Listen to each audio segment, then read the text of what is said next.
স্বাগত ডিবিসি সংবাদে আপনাদের সাথে আছি সুরভি আলম তরণী। কক্সবাজারের উখিয়ায় রোহিঙ্গা ক্যাম্পে লাখো মানুষের সাথে ইফতার করলেন জাতিসংঘের মহাসচিব আন্তোনিও গুতেরেস ও অন্তর্বর্তী সরকারের প্রধান উপদেষ্টা ডক্টর মোহাম্মদ ইউনুস, যেখানে মিয়ানমারে ফিরতে রোহিঙ্গাদের সব ধরনের সহায়তার আশ্বাস দেন গুতেরেস। আর অন্তর্বর্তী সরকারের প্রধান উপদেষ্টা রোহিঙ্গাদের দেখতে আসায় জাতিসংঘের মহাসচিবকে ধন্যবাদ জানিয়ে প্রত্যাবাসনে সব ধরনের সহায়তার কথা জানান। উখিয়ার ৪ নম্বর রোহিঙ্গা ক্যাম্পের হেলিপ্যাড ঘিরে লাখো মানুষের সমাগম। দুই পাশের পাহাড়ি ঢাল আর নিচের সমতল জুড়ে যেন মিলন মেলা রোজাদার রোহিঙ্গাদের। প্রায় ১ লাখ মানুষের সাথে জাতিসংঘ মহাসচিবের ইফতার আয়োজন করেন অন্তর্বর্তী সরকারের প্রধান উপদেষ্টা ডক্টর মোহাম্মদ ইউনুস। সেই আয়োজনেই রোহিঙ্গা ক্যাম্পে এই উৎসব। শুক্রবার বিকেলে অনুষ্ঠানস্থলে পৌঁছালে রোহিঙ্গারা উল্লাসে ফেটে পড়েন। ডক্টর ইউনুস তাদের হাত নেড়ে শুভেচ্ছা জানান। লাখো মানুষের এই আয়োজন শুধু যে ইফতার তা নয়, এ যেন নির্যাতিত নিষ্পেষিত মানুষের পাশে দাঁড়ানোর এক বার্তাই দিলেন ডক্টর মোহাম্মদ ইউনুস এবং অ্যান্তোনিও গুতেরেস। রোহিঙ্গারা বিশ্বাস করেন বিশ্ববরেণ্য এই দুই ব্যক্তিত্ব তাদের পাশে থাকলে দীর্ঘদিনের তাদের যে স্বপ্ন স্বদেশের প্রত্যাবাসনের, সেটির এক ধাপ এগিয়ে যাবে সহসাই। পরে রোহিঙ্গাদের উদ্দেশ্যে কথা বলেন জাতিসংঘ মহাসচিব। জানান, মিয়ানমারে ফেরার আগ পর্যন্ত তাদের পাশে আছে জাতিসংঘ। সর্বোচ্চ সংযম, বেসামরিক নাগরিকদের সুরক্ষা এবং সাম্প্রদায়িক উত্তেজনা বন্ধে মিয়ানমারের সব পক্ষকে আমরা আহ্বান জানাই। আমি মনে করি এখানে আর্থিক সহায়তা কমলে নিরবিচ্ছিন্ন বিপর্যয় হবে, মানুষ ভুগবে এবং মারা যাবে। পরে সবার সাথে ইফতার করেন জাতিসংঘের মহাসচিব ও প্রধান উপদেষ্টা। রোহিঙ্গাদের সামনে স্থানীয় ভাষায় বক্তব্য দেন ডক্টর মোহাম্মদ ইউনুস। মিয়ানমারে নিরাপদ প্রত্যাবাসনের কথা উল্লেখ করে তাদের ফেরত পাঠাতে জাতিসংঘের মহাসচিবের সাথে থাকার কথা বলেন তিনি। যত তাড়াতাড়ি পারা যায় দুনিয়ার মানুষের উত্তর বোঝাগণ যোগ্যই অন্যরাও নিজের থেকে গিয়ে বলতে আমরা দুনিয়ার মানুষের সেবা আরা করছুম, আর ক্ষমতা আনাতে আসতে আনা পাইছুম। আগামী বছর রোজার ঈদে রোহিঙ্গাদের মিয়ানমারেই জাতিসংঘের মহাসচিবকে সংবর্ধনা দেওয়ার আহ্বান জানান ডক্টর মোহাম্মদ ইউনুস। প্রতিউত্তরে সামনের বছর মিয়ানমারে রোহিঙ্গাদের সাথে ইফতার করার ইচ্ছার কথা জানান আন্তোনিও গুতেরেস। মনিরুল সোহাগ, ডিবিসি নিউজ, উখিয়া, কক্সবাজার। নারী নিপীড়নের বিরুদ্ধে জেলায় জেলায় আইনি সহায়তা সেল গঠনের কথা জানিয়েছে বিএনপি। তারা বলছে, গেল ১৫ বছর ফ্যাসিস্ট সরকারের মদতে অপরাধীরা আশকারা পেয়েছিল, যার রেশ এখনো কাটেনি। এছাড়া ঐক্য ধরে রাখতে অন্তর্বর্তী সরকারকে অতি দ্রুত নির্বাচন দেওয়ার আহ্বান জানান দলটির নেতারা। শুক্রবার সকালে বিএনপির কেন্দ্রীয় কার্যালয়ে সমসাময়িক বিষয় নিয়ে সংবাদ সম্মেলন করে বিএনপি। মানবিক বাংলাদেশ তৈরি করার জন্য বিএনপির সিনিয়র যুগ্ম মহাসচিব রুহুল কবির রিজভী বলেন, সম্প্রতি নারী নিপীড়ন বেড়ে যাওয়ায় জেলাভিত্তিক আইনি ও স্বাস্থ্য সহায়তা সেল গঠন করেছে বিএনপি। বিচারহীনতার যে সংস্কৃতি এবং আইনের শাসনের অনুপস্থিতিতে যে দুর্যোগ এই দেশের উপর দিয়ে ঘটে গেছে, তার রেশ এখনো কাটেনি। এই আসিয়ার ধর্ষণ এবং তার মৃত্যু নিয়ে আমাদের দলের ভারপ্রাপ্ত চেয়ারম্যান সার্বক্ষণিক কনসার্ন থেকেছেন। তার পরামর্শেই এই সেলটি গঠিত হয়েছে, আইনি ও স্বাস্থ্যসেবা সেল। এদিকে জাতীয় প্রেস ক্লাবের সামনে বাংলাদেশের বিরুদ্ধে ভারতের অপপ্রচার বন্ধের দাবিতে বাংলাদেশ নাগরিক অধিকার আন্দোলনের প্রতিবাদ সভায় যোগ দেন বিএনপি চেয়ারপারসনের উপদেষ্টা জয়নুল আবদিন ফারুক। এ সময় সরকারকে দ্রুত নির্বাচন দেওয়ার আহ্বান জানান তিনি। এমন ঐক্য আমরা চাই, এই ঐক্যের মধ্য দিয়ে বাংলাদেশে ডক্টর ইউনূস একটি নির্বাচন দিয়ে দেন, কারণ আপনি আর পারছেন বলে আমি না, জনগণ বলা শুরু করেছে, ষড়যন্ত্র শুরু হয়েছে। এই ষড়যন্ত্র রুখতে হলে প্রয়োজন নির্বাচন। মাগুরার আসিয়ার ঘটনার সঙ্গে জড়িতদের দ্রুত শাস্তি নিশ্চিতেরও দাবি জানান তিনি। আজও কেন আসিয়া দর্শিত হয়। অজিত সরকার, ডিবিসি নিউজ, ঢাকা। রাজনীতি থেকে দেশ বড় হলেও রাজনীতিকরা তা প্রমাণ করতে ব্যর্থ হয়েছে বলে মন্তব্য করেছেন জামায়াতে আমির ডাক্তার শফিকুর রহমান। বলেন, রাজনীতিবিদদের আত্মসমালোচনা প্রয়োজন, কিন্তু তা যেন দেশের স্বার্থের ঊর্ধ্বে হয়। আর শিশু আসিয়া, তনুসহ সব ধর্ষণের বিচার নিশ্চিতের দাবি জানিয়েছেন বিএনপির স্থায়ী কমিটির সদস্য মির্জা আব্বাস। শুক্রবার সেগুনবাগিচায় ঢাকা রিপোর্টার্স ইউনিটি আয়োজিত ইফতার মাহফিলে এসব মন্তব্য করেন তারা। এ সময় জামায়াতের আমির কেবল সমালোচনা নয়, রাজনীতিকদের ভালো দিকও তুলে ধরার আহ্বান জানান। আসিয়ার বিচার নিশ্চিতে সবাই এক ও অভিন্ন হবে উল্লেখ করে বিচার নিশ্চিতে গণমাধ্যম গুরুত্বপূর্ণ ভূমিকা পালন করবে বলে আশা জানান জামায়াতে আমির। আর মির্জা আব্বাস বলেন, শুধু ধর্ষণের বিচারই নয়, দেশের মর্মান্তিক সব ঘটনার বিচার নিশ্চিত করতে হবে। এ সময় সুবিধাভোগী সাংবাদিক না হয়ে সুষ্ঠু সাংবাদিকতা করার আহ্বান জানান মির্জা আব্বাস। এই বাংলাদেশে তনু হত্যা হয় নাই, রেপ হয় নাই, এই বাংলাদেশে মুনিয়া রেপ হয় নাই, এই বাংলাদেশে আরও মহিলা রেপ হয় নাই। আপনাদের সাংবাদিকদের দায়িত্ব অনেক অনেক অনেক। রাজনীতির স্লোগানটা যদি সত্যি এমন হয়ে থাকে যে আমার চেয়ে দল বড়, দলের চেয়ে দেশ বড়, তাহলে দেশেরটাই বড় করে দেখার কথা ছিল। কিন্তু বাস্তবে রাজনীতিবিদরা তাদের কর্মকাণ্ডের মাধ্যমে এটার প্রমাণ তুলে ধরতে পারেননি। মাগুরায় শিশু আসিয়া সহ সকল ধর্ষণের ঘটনা দ্রুত বিচার দাবিতে আজও বিক্ষোভ প্রতিবাদ সমাবেশ হয়েছে দেশের বিভিন্ন জেলায়। মাগুরায় শিশু আসিয়ার ধর্ষকদের দ্রুত সর্বোচ্চ শাস্তির দাবিতে মৌন মিছিল ও প্রতিবাদ সমাবেশ করে বাংলাদেশ মহিলা পরিষদ সুনামগঞ্জ জেলা সংসদ। দুপুরে মিছিলটি শহরে বিভিন্ন সড়ক প্রদক্ষিণ করে, পরে আলতাফ স্কয়ারে প্রতিবাদ সমাবেশ করে সারা দেশের নারী ও শিশুর প্রতি সহিংসতার বিচারের দাবি জানানো হয়। দুপুর 2টায় জুমার নামাজের পর বিক্ষোভ মিছিল হয় নড়াইলে। এ সময় ধর্ষকদের দ্রুত শাস্তি নিশ্চিতে আইন সংশোধনের দাবি জানান বক্তারা। সাতক্ষীরায় দুপুরে শিশু আসিয়ার গায়েবানা জানাজা কর্মসূচি পালন করে বৈষম্য বিরোধী ছাত্র আন্দোলনের সদস্যরা। এছাড়া জুমার নামাজ শেষে ঝালকাঠির কেন্দ্রীয় ঈদগাহ জামে মসজিদ মাঠে শিশু আসিয়ার গায়েবানা জানাজা হয়। আজিমপুর কবরস্থানে চিরনিদ্রায় শায়িত হলেন ঢাকা বিশ্ববিদ্যালয়ের সাবেক উপাচার্য অধ্যাপক আ.ম শ আরিফিন সিদ্দিক। বাদ জুমা ধানমন্ডি ঈদগাহ মসজিদে জানাজা শেষে অধ্যাপক আরিফিন সিদ্দিকের দাফন সম্পন্ন হয়।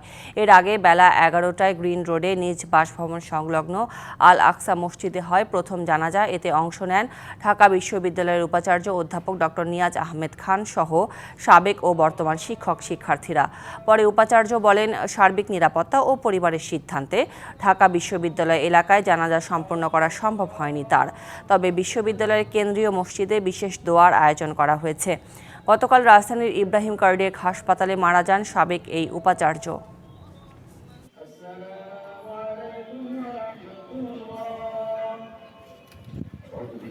পুরান ঢাকার ঐতিহ্যবাহী চকবাজারে জমজমাট ইফতার বাজার। রাজধানী ঢাকা সহ চট্টগ্রাম, খুলনা সহ নানা প্রান্ত থেকে এ বাজারে আসছেন ক্রেতারা। শাহী জিলাপি, আস্ত মুরগির কাবাব, টিক্কা কাবাব, দই বড়া, সুতি কাবাব সহ কয়েক শতাধিক ইফতার আইটেম বিক্রি করছেন বিক্রেতারা। আর এসব মুখরোচক খাবারের স্বাদ নিতে পেরে খুশি ছোট বড় সবাই। মোতাল্লেব হোসেন 50 বছর ধরে শাহী জিলাপি সহ নানান ধরনের জিলাপি তৈরি করেন। পুরান ঢাকায় বাপদাদা ও তাদের পূর্বপুরুষের ঐতিহ্য ধরে রাখতেই তিনি এ কাজ করেন। প্রতি বছর রমজান মাসে ইফতারিতে মোতাল্লেব হোসেনের জনপ্রিয় এ জিলাপি কিনতে অনেকেই আসেন দূর দূরান্ত থেকে। প্রতি রমজানে 50 বছর ধরে বেশি ভালো লাগে। চকবাজারের ইফতারি কিনতে এসেছেন শিশু কিশোর সব বয়সীরা। পুরান ঢাকার ঐতিহ্যবাহী ইফতারি জনপ্রিয় রাজধানীর বাইরে বিভিন্ন এলাকার মানুষের কাছেও। এখানে জিলাপি কিনতে এসেছি আমি। এখন এখানে অনেক কিছু ভালো লাগছে, কিনবো অনেক কিছুই। বাচ্চাকে নিয়ে এসেছি, ভালো লাগতেছে, আমরা দেখতেছি অনেক কিছু উঠছে, ভালো লাগছে চকবাজারে চকবাজারে এসে। আমি জিঞ্জিরা থেকে আসছি এই চকবাজারের নাম করা ইফতার নিতে। আমরা খুলনা থেকে এসেছি, চকবাজারের ইফতার ঐতিহ্যবাহী ইফতারের কথা শুনছি দীর্ঘদিন থেকে, কিন্তু কখনো আসা হয় নাই। তো এবার রোজাতে আসলাম যে চকবাজারের ঐতিহ্যবাহী পুরান ঢাকার ঐতিহ্যবাহী ইফতার কিনে আমরা আজকে ইফতার করবো আর কি। আমি বেসিক্যালি চিটাগংয়ের মানুষ, তো আজকে আমার ছেলেকে নিয়ে একটু শখে একটু পুরান ঢাকার ইফতারিতে খুব নাম করা একটু ইফতারি কিনতে আসলাম আর কি। হালিম নিয়েছি, শাহী জিলাপি নিয়েছি। 400 বছরের পুরানো এই ইফতার বাজারের ঐতিহ্য ধরে রাখছেন তাদের উত্তরসূরিরা। বেচা বিক্রি বেশ ভালো বলছেন তারা। পুরান ঢাকার ঐতিহ্য আমরাই সেরা, আমরাই পুরানা। 50 বছর ব্যবসা করতেছে, আলহামদুলিল্লাহ শুক্রবার হিসেবে আজকে বেচা কিনা অনেক ভালো। আমরা 150 বছর ধরে, আমার দাদার থেকে বাবার থেকে আমরা 3 পুরুষের ব্যবসায়ীটা। মালাই রেশমি মাত্র হলো 150, 1200 টাকা কেজি সুতি কাবাব বড়, 1600 টাকা সুতি কাবাব খাসি, খাসির লেগটা হচ্ছে 800 টাকা। শাহী জিলাপি আমাদের শাহী মসজিদের ঐতিহ্য, এটাই খাবার, এটাই বড় বাপের পোলায় খায়, ঠোঙ্গায় বেরো বেরো নিয়ে যায়। আমি 30 বছর যাবত এই একই জায়গায় খাড়ায় আমি লেগ পিস বিক্রি করছি। আগে তো ছোট বাজার ছিল, যত দিন যাচ্ছে অত বড় হচ্ছে বাজার। স্বাস্থ্যসম্মত খাবার বিক্রিতে ভোক্তা অধিকার সংরক্ষণ অধিদপ্তরের নজরদারি বাড়ানোর তাগিদ ক্রেতাদের। Mohaiminul Khan Apu, DBC news, Dhaka. Titumir college student association of ফেনীর ইফতার ও দোয়া মাহফিল অনুষ্ঠিত হয়েছে। শুক্রবার তিতুমির কলেজে এই ইফতার মাহফিলের আয়োজন করা হয়। এতে কলেজের ফেনী জেলার বর্তমান ও সাবেক শিক্ষার্থীরা যোগ দেন। অনুষ্ঠানে আরও যোগ দেন ঢাকায় বসবাসরত ফেনী জেলার কৃতি পেশাজীবীরা। আলোচনায় বক্তারা ফেনী জেলাবাসীকে সবসময় ঐক্যবদ্ধ থাকার আহ্বান জানান। উপস্থিত ছিলেন ডিবিসি নিউজের সম্পাদক লোটন একরাম। তিনি জুলাই অভ্যুত্থানে নিহত ও আহত তিতুমির কলেজের শিক্ষার্থীদের প্রতি সমবেদনা জানান। চিকিৎসা সহ যে কোনো সহযোগিতার বিষয়েও আশ্বাস দেন তিনি। আলোচনা শেষে ইফতার ও দোয়া মাহফিল অনুষ্ঠিত হয়।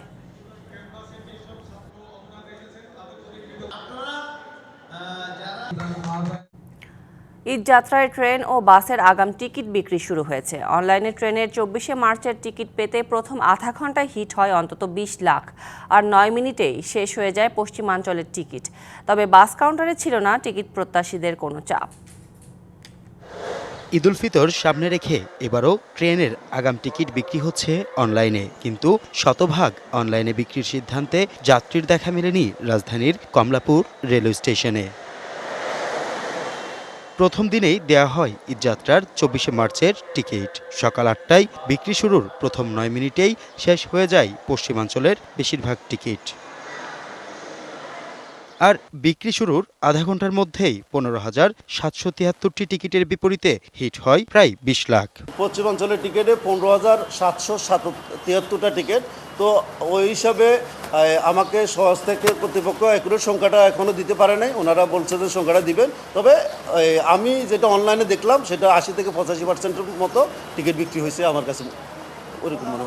টিকিটের কালোবাজারি রোধে এবং যাত্রী সুবিধায় শৃঙ্খলা ফিরিয়ে আনতে সরকারের এই সিদ্ধান্ত সাধুবাদ জানিয়েছেন সাধারণ জনগণ। অনলাইনে টিকিট বিক্রির কারণে আগে যে কালোবাজারিটা হতো এখন হচ্ছে সেই কালোবাজারিটা হচ্ছে না।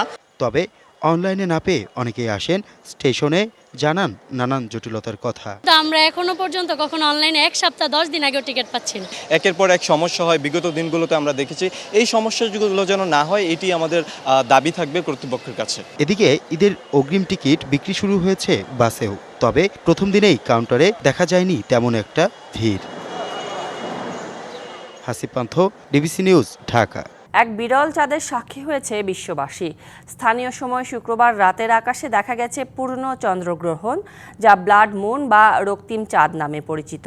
2022 সালের পর প্রথমবারের মতো একটি পূর্ণ চন্দ্রগ্রহণ, যেখানে চাঁদ সম্পূর্ণভাবে ঢেকে গিয়ে রক্তিম বর্ণ ধারণ করে। 450 কোটি বছরের চেনা চাঁদ রাতের আকাশে উদিত হল অন্য এক রূপে। আলোয় উদ্ভাসিত নয়, বরং তামার মতো রক্তিম বর্ণে।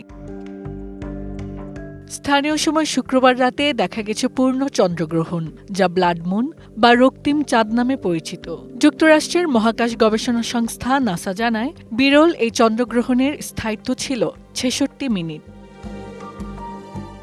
চাঁদের মহাজাগতিক এই দৃশ্য সম্পূর্ণ কিংবা আংশিকভাবে দৃশ্যমান হয়েছে বিশ্বের বিভিন্ন অঞ্চলে। তবে সম্পূর্ণ এই চন্দ্রগ্রহণ পরিষ্কারভাবে দেখা গেছে উত্তর ও দক্ষিণ আমেরিকার যুক্তরাষ্ট্র, কানাডা, মেক্সিকো, ব্রাজিল, আর্জেন্টিনা ও চিলির আকাশে।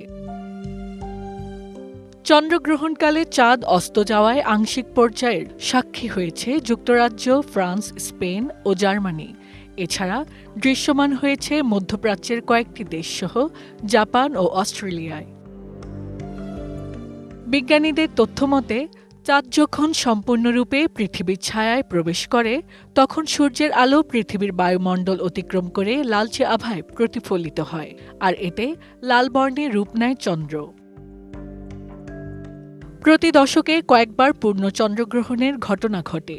সবশেষ রক্তিম চাঁদ দেখা যায় 2022 সালে। এমন চন্দ্রগ্রহণ আবার দেখা যাবে আগামী 7 September. Hasna Akter, DBC news desk. দেশের বিভিন্ন জেলায় নানা আয়োজনে পালিত হয়েছে সনাতন ধর্মাবলম্বীদের অন্যতম ধর্মীয় উৎসব দোল পূর্ণিমা বা হোলি উৎসব। উৎসব উপলক্ষে বাগেরহাটের বিভিন্ন মন্দিরে পূজা, যজ্ঞ ও প্রসাদ বিতরণ সহ নানা অনুষ্ঠানের আয়োজন করা হয়। দেশের বিভিন্ন স্থান থেকে আসা ভক্তরা পূজা অর্চনার পাশাপাশি রং খেলায় মেতে ওঠেন।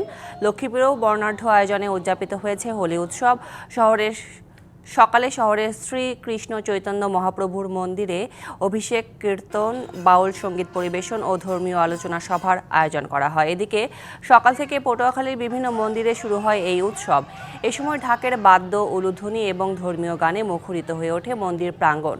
পরে রং দিয়ে একে অপরকে রাঙিয়ে তোলেন তারা। এছাড়াও গোপালগঞ্জ ও ঝালকাঠি সহ বিভিন্ন জেলায় দোল ঘিরে নানা আয়োজনে মেতে ওঠেন সনাতন ধর্মাবলম্বীরা। ধামসা মাদলের বোল, তার সঙ্গে তাল মিলিয়ে নাচছেন সাঁওতাল নারীরা। চলছে পূজা অর্চনা, প্রকৃতির প্রতি শ্রদ্ধা জানানো হচ্ছে ঐতিহ্যবাহী রীতিতে। আধুনিকতার ছোঁয়া লাগলেও নিজস্ব সংস্কৃতি ও পরম্পরা ধরে রাখতে জাহাঙ্গীরনগর বিশ্ববিদ্যালয়ে অনুষ্ঠিত হল বাহা বঙ্গা উৎসব। মাতাল বসন্তকে বিদায় জানিয়ে নতুন বছরকে আলিঙ্গন করতে সাঁওতালদের অন্যতম ধর্মীয় উৎসব বাহাবঙ্গা। এই উৎসব ঘিরে শুক্রবার সকালে জাহাঙ্গীরনগর বিশ্ববিদ্যালয়ের সপ্তম ছায়ামঞ্চ যেন পরিণত হয় একখণ্ড সাঁওতাল পল্লীতে। ধামসা মাদলের তালে ঐতিহ্যবাহী নাচ ও গানে মেতে ওঠেন সবাই। এখানে পানি খেলা হয়, ফুল পরস্পরকে দেয়া নেওয়া হয়। এটা আমাদের অনেক ভালো উৎসব, সবাই অংশগ্রহণ করবে। আদিবাসী সাঁওতাল ভাই বোনেরা আছে, সকলেই এ ধরনের উৎসবের সাথে সম্পৃক্ত থাকুক। এই উৎসবের গুরুত্বপূর্ণ অংশ মারাংবুড়োর পূজা। অমাবস্যার পর চাঁদ দেখা গেলে শুভতিথি মেনে শাল ও মহুয়া ফুল উৎসর্গ করে দেবতার পূজা করা হয়। এই ফুলই বাহু উৎসবের প্রতীক, প্রকৃতিকে সম্মান জানানোর উৎসব এটি। দ্বিতীয়বারের মতো জাহাঙ্গীরনগর বিশ্ববিদ্যালয়ে আয়োজন করছি। আমরা চাচ্ছি যে আমাদের সাঁওতালের যে উৎসবগুলো রয়েছে সেগুলোকে জাতির মধ্যে তুলে ধরতে।